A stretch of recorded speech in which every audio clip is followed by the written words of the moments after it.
Good morning, this is Ron Brown. It's October 8th, 2022, Saturday after a brutal day in the market on Friday. I'm going to do a short market report for you, point out some things that you can do with HGSI.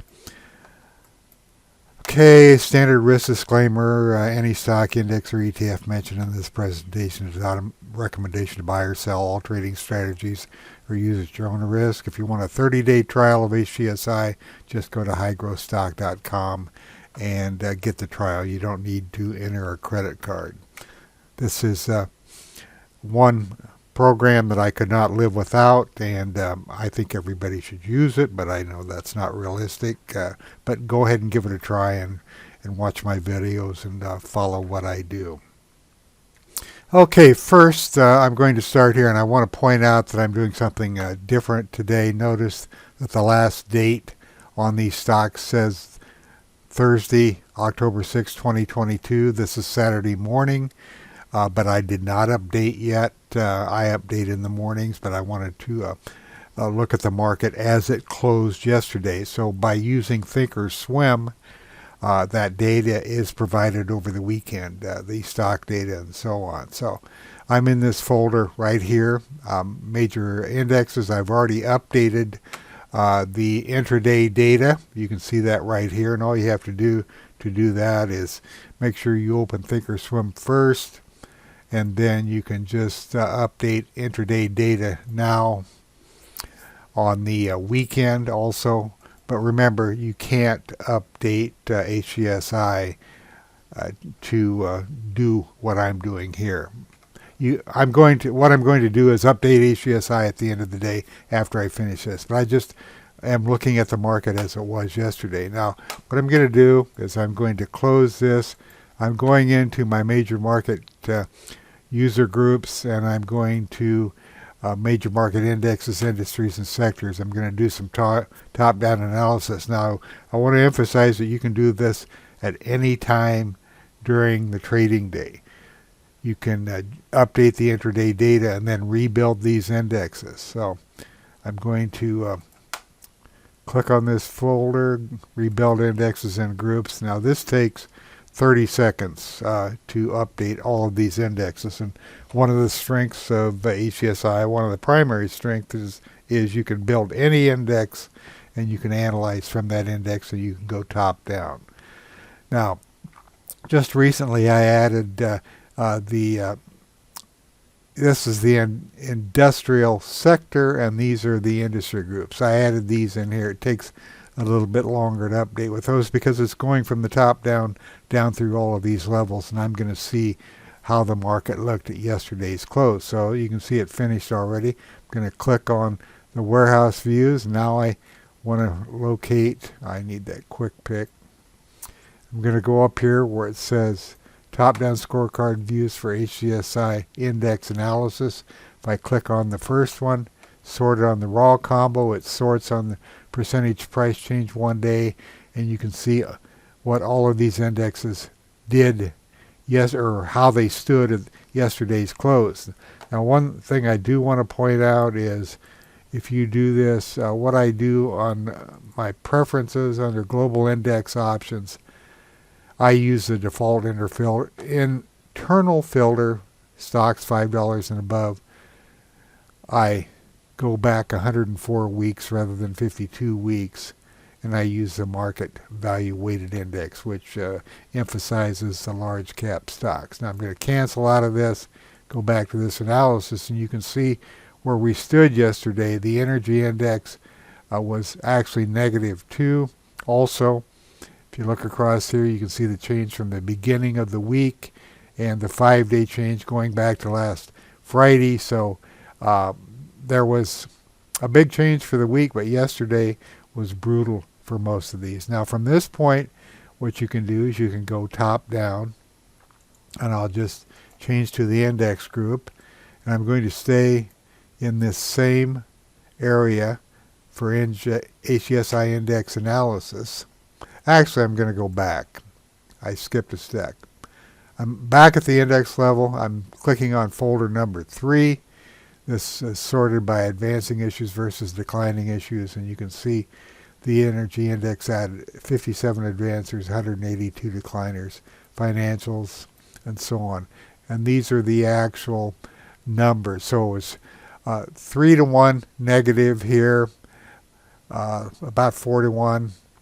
You get down here, anything below 10 or 10 or below is a 10 to 1 down day. You can see that a lot of these indexes, this is only 20 stocks up, 443 down. So you can see how brutal it was yesterday. Now remember, this is where the market stood at the close yesterday. Now let me go back to this energy. I just want to show you how you can do this. So there's 288 in here. I can go down to number 6. This is intraday, the way it stood intraday yesterday. Out of the 288, only 55 of these energy stocks were up. If you look up here, you can see that. It's up in the corner. And there were 193 down. So even though the energy was the strongest group, it was really weak as far as the advancers versus decliners. Okay, now let's do this number 3 here, and I want to show you that you can go down from the industries index. Out of the industries, only 6 are positive, so I changed to that group. Go up to the top, and you can see, well, I'll go to number 1 here, so we sort on that. And these are the only ones that were positive for the day. Telecom resellers, electric, gas, and marketing, toys and games, power generation, marine shipping, barely, and defense primes. So the rest were negative. And once again, you can just go down to either the index group. This is the index that is created by HGSI, or to the actual industry group itself, and see where any strength or weakness was. Now, if you want to isolate those that are up, just use number 6. Those that are down, there were none that were down that are over $5. So anyway, you can quickly go top down and just get a read on any of this. Now, I want to go back to this level, and let's do one more thing here. I'm going to look at the SPX because it's widely followed, and I'll click on my charts, and I have a whole series of charts just for HGSI. And let's take a look at potential buy-sell here. You can see that the advanced decliners were more than 5 to 1 negative, and the advanced decline volume was more than 5 to 1 negative, because these are both green. I'm sorry, both red. And the force indexes were both negative, but surprisingly, the volume point of control did not turn negative yesterday, so I didn't get a signal on that. And that's surprising, but let's take a look at the Russell and see. No, it didn't generate one either. So based upon the 10-day volume point of control, none of here, what's this one? Oh, that's a Dow. You can see that the volume point of control turned negative on this on an effort to fall VPA flag. How about the Nasdaq 100? Of course, it turned red all the way, another sell signal. Because techs are getting killed, as you know. I'm going to go back to the S&P 500. I want to look at this number 5 chart, the percentage of stocks above their 20, 30, 50, and 200-day moving averages. And you can see we had a nice rally here, which failed. Coming up, this is hugely oversold down here, and it rallied, but yesterday's employment numbers just really knocked any stuffing out of the momentum, the upward momentum. Remember, you can do this analysis any time during the day. Now, I want to do one more thing before I update here. I'm going to just change charts. I'm going to go down to my contextual charts. I'm going to go to number 4. And then I'm going to go into the designer. I'm going to go to all securities. I want to show you one more thing you can do during the day. And using the quick pick, I put these in a while back. You can measure intraday market momentum.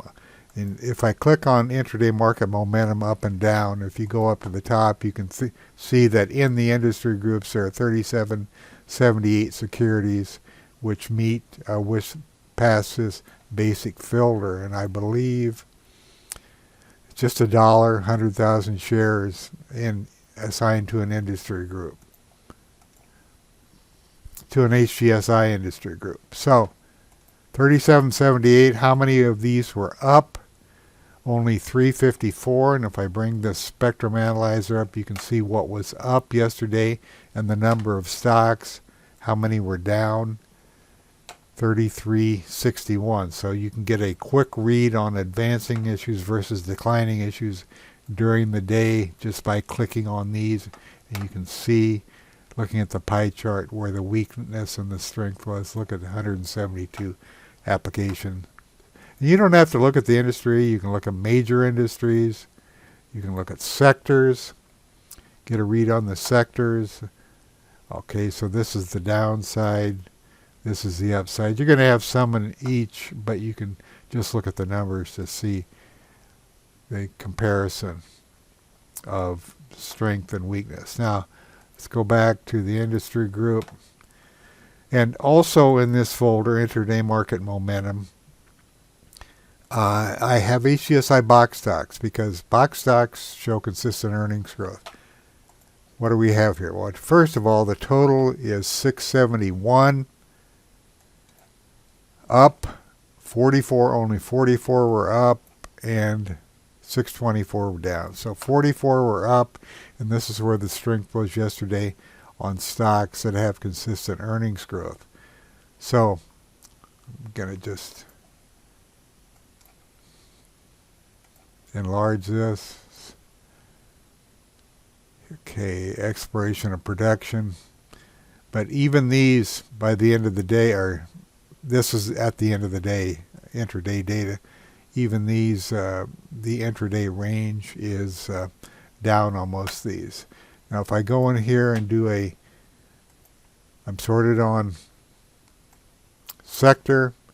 If I do just type in range, intraday range, and it shows me,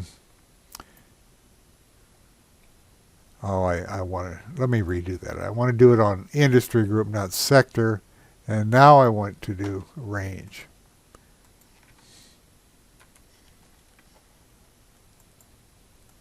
Okay, now these are in the order I wanted them. So even in the expiration of production, you can see that by the end of the day, even though these were up, a lot of these, there was profit taking going on in these. What about the industrials? They stayed up.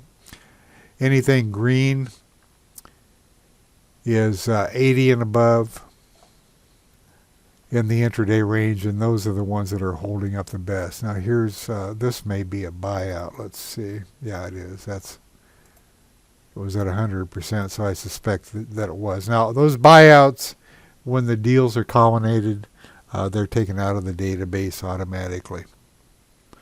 Now, here is a semiconductor devices that closed at 95.70%. Oh, that's a stock that I sold some puts on last week, and I was hoping for a positive earnings report, and I got it. And you can see what happened to it yesterday in a very weak market. Put this in your watch list. I'm not recommending it. Like I said, I sold some naked puts, so I don't own the stock, and those puts will expire in a week or so. But I might buy the stock anyway. I'm not recommending it. Remember that. Look at the group. Not healthy. Okay, anyway, that's how you can concentrate on box stocks only by using these intraday momentum. You can get a read on the strength, and if you really want to buy in a bad market like yesterday, you can find some good candidates that have earnings growth. Now, I'm going to pause this and update my video, and then I'll go in and take a look at the Nasdaq chart. When I come back, this last date is going to be 10/7. Okay, the data is updated. Just to show you, here's the last date now after doing my end of day update. But what I want to do here is not spend a lot of time, but I do want to go into my market analysis plus folder, bring down my top-down major market analysis, and now I am looking for, here's the Nasdaq Composite right here.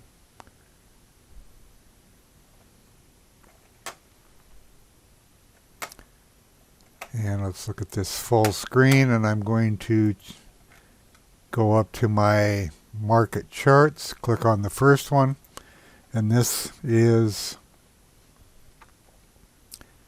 the comp as of yesterday. I'll hit my alternate I key to bring this information up, and let's just run through this quickly.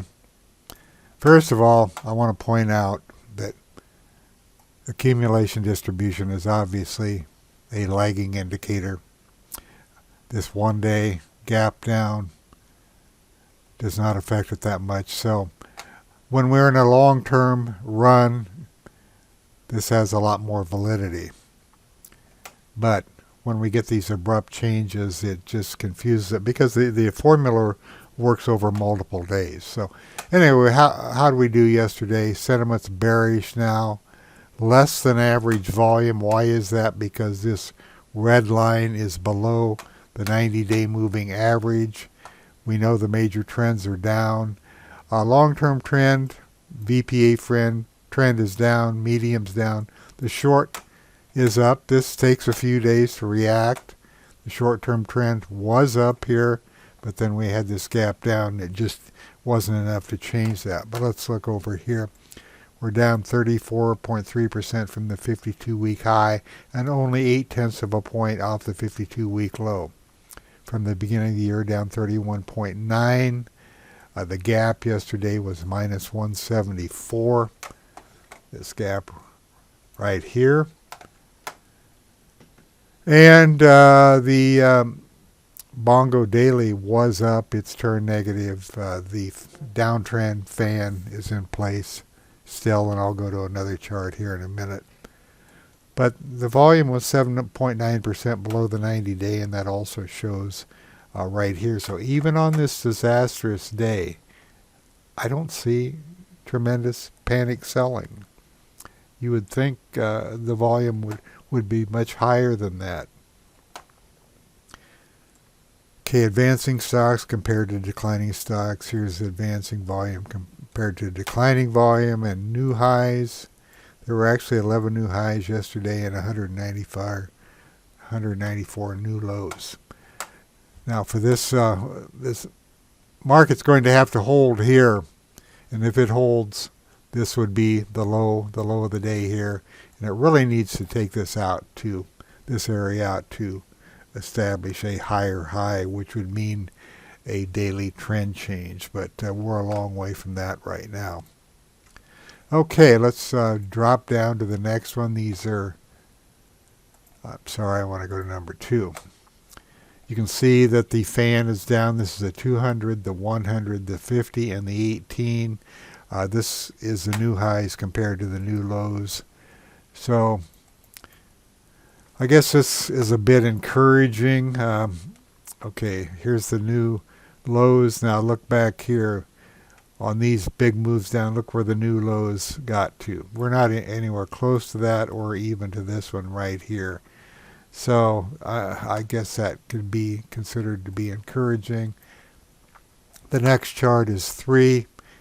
This is the advanced decline line based upon the Nasdaq. You can see it double bottom. We're at a triple bottom right here. We had our little rally and then it failed. So things don't look that great. And let's just quickly go down to Ian's multiple indicator chart for the Nasdaq, and you can see most things are turning red here. We had our little rally, but where are we? The Bollinger Band is down here. So, but the Bollinger Bands expand, of course, as volatility kicks in, but we're a long way from the bottom of the band. Now, we did have a Eureka here, but this is negated, obviously, with one of Ian's Phoenix indicators. I know that doesn't mean anything to you unless you knew Ian, so I really don't use this chart. You look at it personally, but I don't try to explain it because he was the expert on that chart and I was not. So in conclusion, there were a few encouraging signs there. The new lows are not anywhere near where they were previously. Volume was relatively light. I just don't see a flush out day yet, and it may come next week, but I thought there would be more selling yesterday on this gap down. It certainly felt horrible during the day. Trends remained, I just did the analysis. I don't need to repeat myself, but it's time for capital preservation. That's it. Have a great weekend, and let's see what happens next week. I may be gone next weekend. If so, there will not be a weekend report.